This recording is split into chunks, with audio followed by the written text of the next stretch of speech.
Ito na atang isa sa pinakamalaking pagbabago ni Ashley na napansin ko simula nung dumating siya sa Mavs.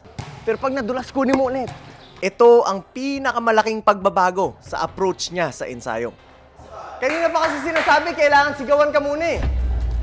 Palaban na si Ashley ngayon. Nice one! Yun, gumaganda na Ashley. Up top! Ano yun? Go! Balik. Nice one!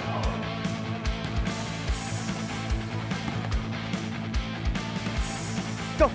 Nice one! Perfect. Push! Nice one! Nice one! Perfect! As a mentor, sa tuwing nag-iensayo ay kapansin-pansin talaga ang behavior ng isang estudyante. Makikita ko kung palaban or makikita ko kung tumitiklop, most especially kapag napapagalitan or nahihirapan.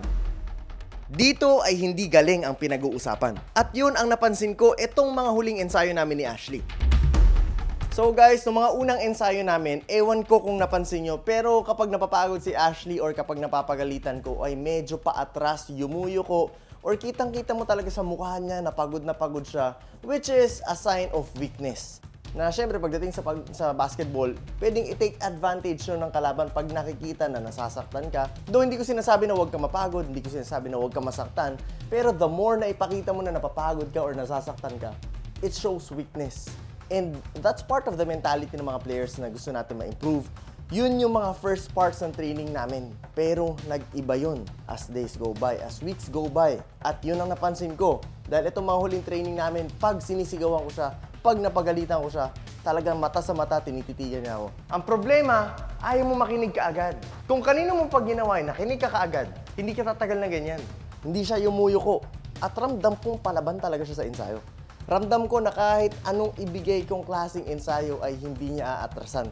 Kahit na masakit legs niya, kahit pagod na siya, ay lalaban si Ashley. At sa loob ng 2 linggo or halos 3 linggo, na-develop niya yung ganong klaseng mindset, attitude, mentality, approach, behavior, na sobrang magiging malaking advantage para sa kanya. Dito nga ay talagang napagalitan at nasigawan ko si Ashley. Stop! Ang bagal na! Kamo, labanan mo yan! Talon! Pero sa loob-loob ko ay talagang nagulat ako sa naging behavior niya. Kanina pa kasi sinasabi, kailangan sigawan ka muna eh. Kung sa dating Ashley to nangyari ay siguradong mararamdaman ko na titiklop, yuyuko at magpaparamdam ng kahinaan. Pero ibang Ashley na ang nakaharap ko ngayon. Yung dating bata ay matured na para bang handang-handa na sa kahit anong haharapin niya sa araw-araw. At sa pagtibay ng loob niya ay siguradong mas malaki at mas mabilis na improvement ang naghihintay para sa kanya. Push! Taki! Nice one! Good job. Push! Go! Perfect! Go! Nice one! Perfect, Ashley. Push! Go! Nice. Push! Go! Nice, pull up yan. Nice one! Push! Go! Nice one! Perfect. Push! Go! Nice one!